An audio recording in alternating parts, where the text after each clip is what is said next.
Hi there, Lindsay here, the Frugal Crafter. Today we're going to paint this beautiful tree against a spring sky using pastels. And if you'd like a real-time version of this, you can find it up right now in Critique Club, along with 150 other tutorials and lots of creative inspiration. So I like to use a variety of pastels here, and these are soft pastels, meaning they're kind of dry and dusty. These skinny ones are hard pastels, kind of like a pastel pencil. And then the round cylinder ones can be anywhere between a medium hardness to a soft, buttery pastel. I like to have a variety because you can always layer those softer ones on top of the harder ones, and those harder ones in the pencils are really nice for getting details. We're going to start off with some white pastel, and I'm putting the cloud in first because it's such a strong element that I want to make sure I kind of save space for that.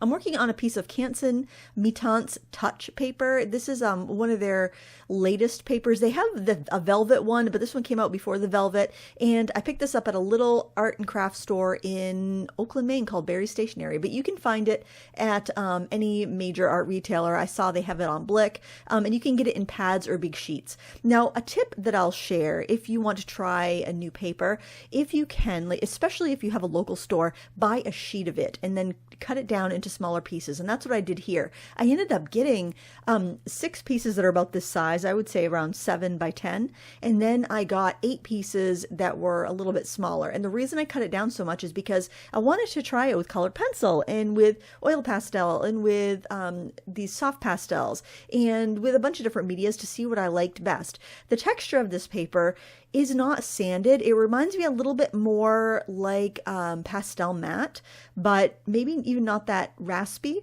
It's an interesting texture, and it did really well with these pastels. I also found that it worked well with fixative, which you'll see in a little bit, and it was just an all-around pleasant paper to work on. But you could do this project on any paper with a bit of tooth. I don't think it would be that difficult. Or you could even do it on a velour paper. I don't like to use fixative on a velour paper, but I also find it doesn't need it. I think this piece would be really pretty on that as well. But this paper worked really well. I'm really curious to try some different media on it. It is a fairly pricey paper, although when I bought it, they only charged me $5 for the sheet. So I think they might have made a mistake and thought it was the old type of Canson Mitant's paper, because that's about what that costs. So this is on Blick around $15 a sheet, although you do get a lot of pieces out of it. And I found the pads to be a little expensive as well. So, you know, if you're going to splash out for some nice paper, you want to make sure that it's going to do what you want it to do. Now, since these are dusty and dry, I do have to stop and wipe my hands off from time to time. A wet rag works really well for this, or a baby wipe.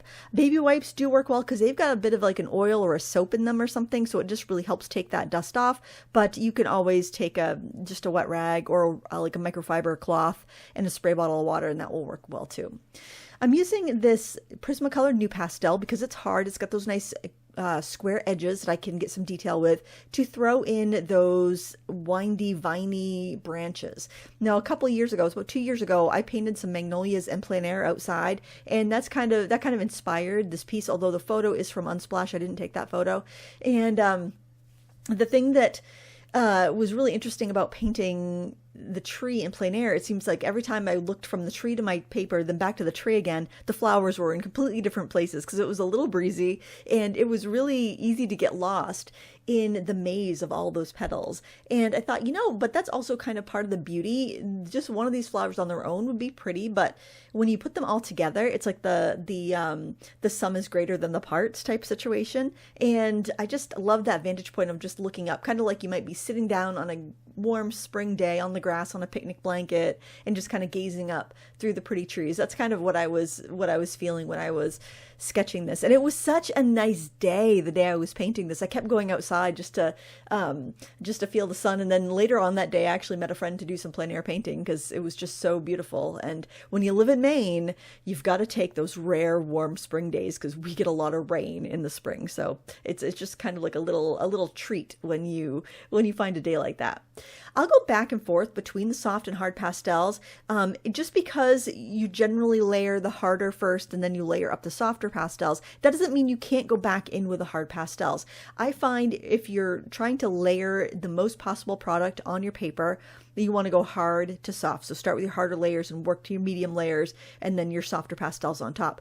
But you can always go back in and carve in some detail with those pastel pencils or hard pastels. You're just not going to be laying down a ton of product on top of the soft pastels, because it's kind of like,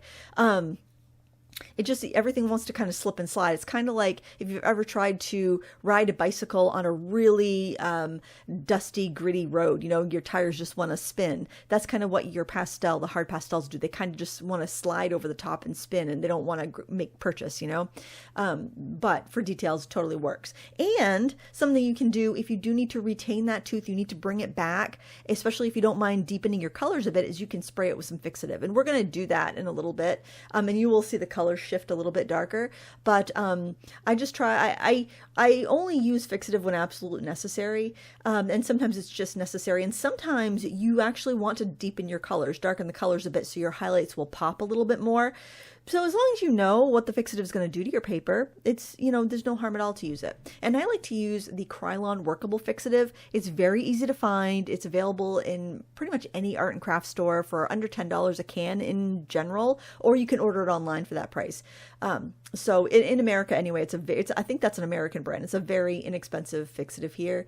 In a pinch, you can use hairspray. Now that may yellow your paper over time, and you want to get really cheap stuff so it won't have the conditioners and the oils in it. We used to use Aquanet, which was the cheapest of the cheap hairspray, and that was the best fixative because it didn't have those fancy silicones and oils in it. But I had an art teacher, and she would not spend money on fixative. She's like, I'm not wasting my money on fixative. I'm going to buy the cheapest spray, and she said the only difference really was the how fine mist it was. She said like your art sprays will generally have a finer mist, and the cheap hairspray generally isn't quite as fine, but it still works. So I mean that's anecdotal. Obviously, that was told to me, word of mouth. But to be honest, I have a lot of old paintings that have been sprayed with hairspray that have not changed. So I don't want to suggest you do that if it's some really important piece. But if you're in a sketchbook and it's just like, maybe you're doing some charcoal sketches or some life drawing sketches and you just want to keep it from smudging, and maybe you're sketching on newsprint, so it doesn't really matter. It doesn't need to be archival because newsprint's not archival. Heck, spray it with hairspray. You're not going to hurt anything, and you can save yourself some money. Go to the Dollar Tree. Get the cheapest stuff you can find. I think they still make Aquanet. I think the last time I bought Aquanet, it was because I wanted it for a fixative. And for those young babies out there that do not know what Aquanet is, Aquanet is the stuff that 80s hair was made of. We would see how high we could get our hair back in junior high in the 80s and in high school in the early 90s.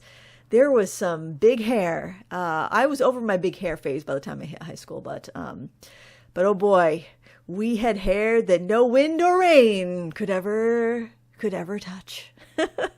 Oh, good memories. And you'd walk into the girls' bathroom and you'd just be hit with a waft of hairspray. And it's good. And actually, probably if you went to high school in the 80s, you'd probably be hit with a waft of hairspray and hope nobody lit a cigarette in the bathroom, because it would probably all go up in a whoosh of flamethrowers with all those aerosol hairspray cans. Oh, good days.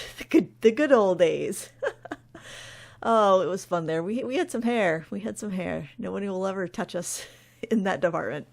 I'm going in, I'm redefining some of the kind of twisty branches, and I'm evaluating my piece and seeing what I might want to add to it.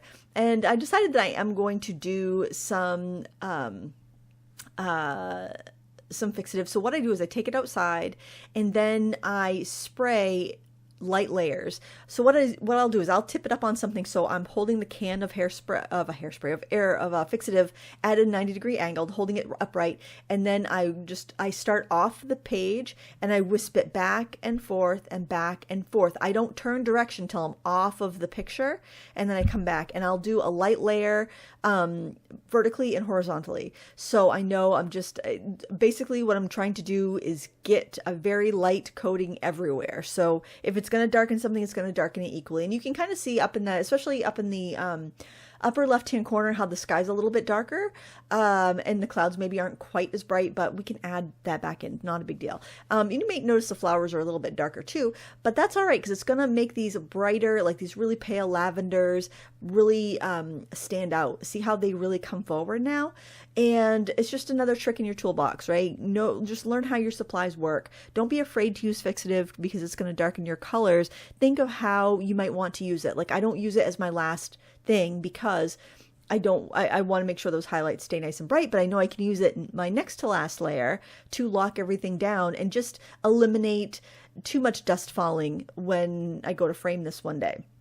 Oh, and speaking of framing, when you're framing a soft pastel painting, there's a few things to keep in mind. One thing is dust will fall. There's no, the dust is going to fall eventually, unless maybe if you have velour paper, you might not lose any dust, but in general, painting's going to get bumped and you're going to lose a little dust. So what I do, and this is why I save all my mat board offcuts, I'll take little strips of mat board that I've cut off of frames as I'm making my mats, and I'll cut a mat and I will put these strips of mat board behind the mat so that when I put that mat over the painting, there's actually like an 1/8 inch gap or no more like a 1/16 inch gap. So if a painting does get tapped or bumped and some pastel dust falls, it falls behind the mat and doesn't dirty the beveled edge of the mat. The other thing to keep in mind when you're framing pastel paintings, and this goes for oil pastel and soft pastel, but it's really important with soft pastel, is that you use glass and not plexiglass or acrylic glazing or styrene. Because those plastic glazings or acrylic glazings, they actually have a static charge to them and they will attract the dust from your painting surface onto the surface of the plexiglass. So even if it never presses against the painting, it can still like static charge attract those dust particles because they're not glued down, right? Especially those top highlights. And not to mention the fact that plexiglass can flex and it could actually bump to the surface of your pastel painting. That's why I say use glass for oil pastels as well. There's my little pastel pencil collection there along with some other things. I keep those out of my desk all the time because I find them really handy for adding little bits and bobs to mixed media work and over watercolors and stuff. So yeah, when you frame it, you just want to make sure nothing's going to bump the surface and also not going to attract the dust to the glass and also have space for dust to fall. But if you keep that in mind, your paintings are going to be great. And until I'm ready to frame it, I just tape a piece of tracing paper or glassine to the surface so it's not going to rub on anything else and dirty it up. So basically here, I'm just doing my final details. I'm using the pastel pencils to put in some of the tiny little stems. I can even use the pastel pencils in a lighter color to refine and sculpt and add some detail to the petals. Now keep in mind, it's not going to add a lot to these petals because the petals have a lot of pastel on them, but it will help guide and refine some of the edges. You could use a blending stump a bit for that too, but a blending stump will remove some of the pastel you have down there, whereas a pencil won't do that quite so much. And as for sharpening pastel pencils, they are the worst things to sharpen. I'm not even going to sugarcoat it. I have some pastel pencil sharpeners from Derwent, and they still get dull. I think they were coming out with a new one, but I don't think they ever released it. So I have their older version, but they go dull. I find a knife works pretty well. I do not recommend using a mechanical or electric sharpener because it just dulls those blades and the chalk breaks, and then you have to take the thing apart to get the chalk out. It's a pain. So if I really want a razor sharp point and I want it to be nice and beautiful, then I will take them over to my husband's bench grinder. He's got one of those bench sander things, and I will sand them down into a point like that, but it makes a mess. And generally I'll use a knife because it's and honestly, yeah, that's if I'm just doing a little detail, I'll use my little sharpener, but in general I'll take my knife and just kind of whittle away the wood and leave the chunky pastel core there. But I tend to reach for the new pastels more just because they're just the core of the lead basically, and they work pretty well. But the pencils are going to be the hardest, and yeah, they're nice for detail. I like General's pencils, a USA-made pastel pencil, very affordable, and it's lovely. They're very nice to work with if you are looking for an affordable version. I also like the Carbothello, which you see a few of them on my desk. They're really nice and soft and pigmented. I found the Derwent ones to be a little harder. I have never tried the Caran d'Ache ones, so I can't comment on those, but most generally, pastel pencils aren't my favorite because I do like a softer version. And there you can see how I add some tracing paper over the picture so I can put it in my portfolio and not have it smear until I am ready to frame it. And there you have it. I hope you enjoyed this tutorial or this time lapse. And if you would like a real-time tutorial, please check it out in Critique Club. I will put the links in the video description. It's $7.50 a month, and you have access to all past tutorials as long as you are a member. Thank you so much for painting with me today. Until next time, happy crafting.